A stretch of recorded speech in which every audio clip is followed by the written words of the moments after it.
bariga Ethiopia ee xog gaarka ciidamada ka tirsanaa labadaba intaan isku soo duubnay maadaama ciidankeenu ayna kaligood ahayn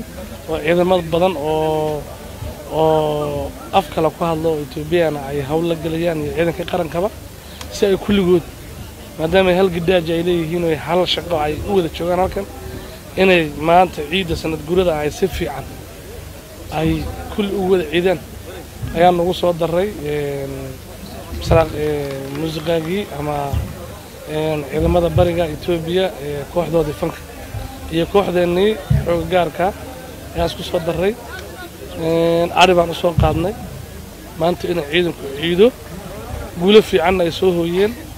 oo wada aragtaan in buurahan oo dhan cadawgu soo gaaray laakiin maanta xoog iskaashaday oo ciidankeena xog gaarka ka mid yahay oo qayb libaax ka qaatay ayaa buurahan aad aragtaan laga saaray cadawga meeluu haystay oo dhan si uun uga bixin ayaa loogu galay guul fiican ayaa ilaa imika aan ku jiraa ciidankoona uu qayb libaax ka qaatay halkan waxaan u nimid inaan la qaybsano ciidanka gaarka ah ee deegaankeena iyo dhammaan ciidamada kala duwan dalkan Ethiopia ee halkan isugu yimid macnaha koonfurta Wallo waxaan halkan u nimid inaan macnaha la qaybsano farxadda maalinta ciida waxaan u keenay ilaa 400 oo neef oo ari ah oo maanta ay ku ciidayaan waxa kale oo soo sponsor gareynay Misraq is orchestra qolada la yiraahdo bandiga Misraq isaga ciidamada iyo ciidankeena gaarka liyu bandiga intaba inay halkan isugu yimaadaan oo farxadda la qaybsadaan ayaan soo sponsor gareynay halkan annaguna la nimid oo la qaybsanayna farxadda aad iyo aad baa macnaha markaan dhax galay farxadooda aan arkay inay macnaha dad aad u faraxsan yihiin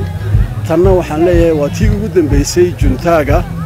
bishan soo hadda dhalad sanadkan cusub hadda dhashay bisha maskaram waxaan rajaynayaa in macnaha laga farxalan doono haddana farxadkooda ayaa la ciirsanayaa ciidankeena gaarka ahna fronta ugu horeysa ee difaaca ragga fadhiya ee macnaha ciidamada Ethiopia kala way ka dambeeyaan taasna farxad gaar ah ay siinaysaa marka waxaan u sheegayaa dadka maqlaaya meel kasta ay joogaan in macnaha anagu aan nahay dad ka tirsan dalweynahan Ethiopia haday meel xanuuntana ayna wada xanuunayso ana ka qayb qaadanayna wax kasta oo macnaha ku yimaada dalweynaha Ethiopia